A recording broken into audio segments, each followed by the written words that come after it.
বন্ধুরা, আজকের গল্পের আসরে তোমাদের জন্য থাকছে গোপাল ভাঁড়ের উল্টো হলে বাবু। গোপাল একটা নতুন ঘোড়া কিনেছে।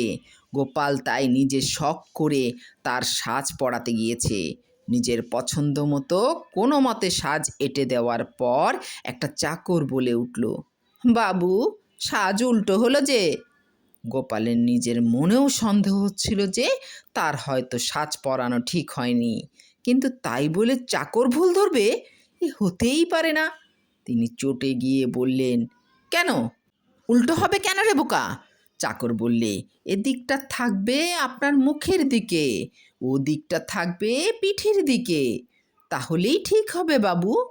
গোপাল ধমক দিয়ে বলল, বেটা ফাজিল, মূর্খ, তুই কি করে জানলি আমি কোন দিকে মুখ করে বসবো? তুই যেন সব জানতা হয়ে বসে আছিস।